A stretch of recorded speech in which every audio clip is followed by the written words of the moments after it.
it's impossible for me to take my family back to the UK safely. The only time that I've come back to the UK is sadly for funerals or court cases, with the odd charitable function where I can in between that.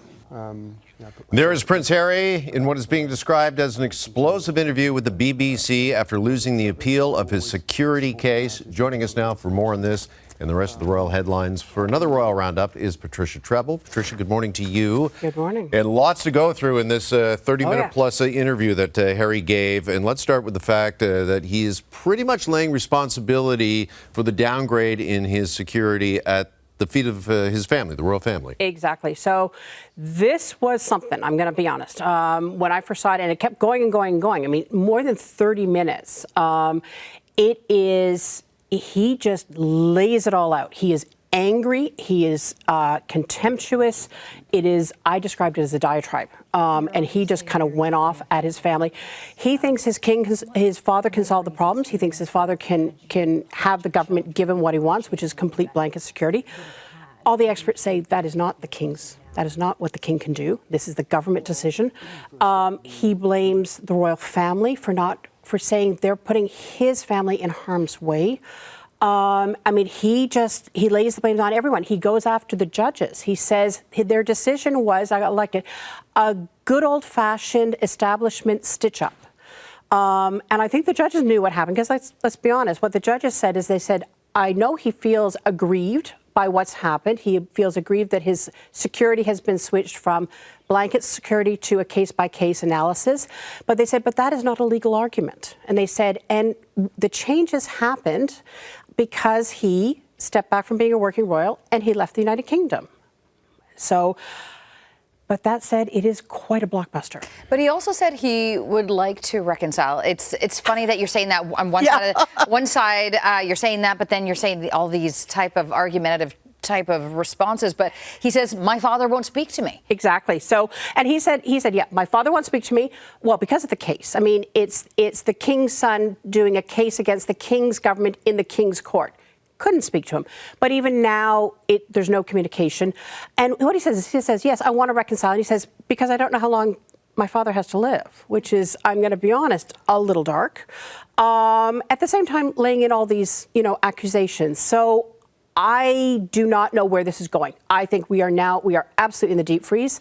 The palace issued a very rare statement basically saying that this has been litigated repeatedly. The courts have come to the same conclusions. Mm-hmm. What more is there to say? He's got himself in a corner, and unless he gets what he thinks he wants, I don't see him coming back. Remember, the Invictus Games are in 2 years in Britain. So at some point, he's going to have to make a decision as to what he wants. All right. Meantime, it was finally confirmed late last week that the King and Queen will indeed be coming here to Canada. What do we know about the plans to have both Charles and Camilla in Ottawa to open Parliament? Now, it is a lightning fast visit. So they are coming on Monday, the 26th of May, the end of the month. They're staying until the 27th. That's when there'll be the opening of Parliament after the election, and then they're gone. And this follows the echo of his mother's first trip when she opened Parliament in 1957. She was here for just a few days, Ottawa, and then was gone. But it really sends a message. I mean, right, because you've got the King of Canada opening the Canadian Parliament at such a time. And there had to be protocols. I mean, people are wondering about the dates, but there were a lot of moving targets. A lot of people had their calendars open, but until the election was cleared up, you couldn't lock in dates. But this is sending a message of solidarity between Britain and Canada to the U.S.? So this is very much, he is coming as the King of Canada. So, and I think this is very clear. And when we're talking about this, he is the King of Canada opening the Canadian Parliament, upholding Canadian sovereignty.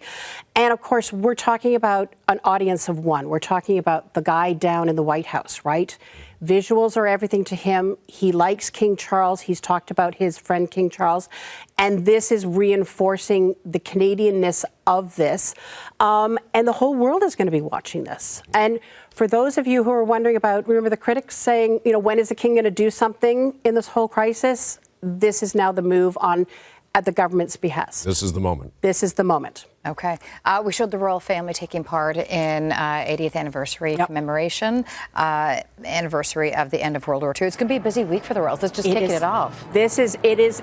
Every country is going full out because this is the last one with the veterans, right? And we're looking at the flyover here over Buckingham Exactly. Palace. We've got the flyovers. We've got balcony appearances. Exactly what happened 8 times in 1945. We had the parade. That's today. The royals are scattering because there's, of course, commemorations everywhere, Denmark, the Netherlands, in all the places. On Thursday is another big day. There's going to be a national service. There'll be moments of silence. And the king is going to give a speech that evening at exactly the same time his grandfather did 80 years ago. And again, it was one of those big things at the end of the war. Yeah, no doubt that'll be very poignant. Yeah. All right, Patricia, we got to leave it there. Thank you so much. Appreciate it this morning. Thank you.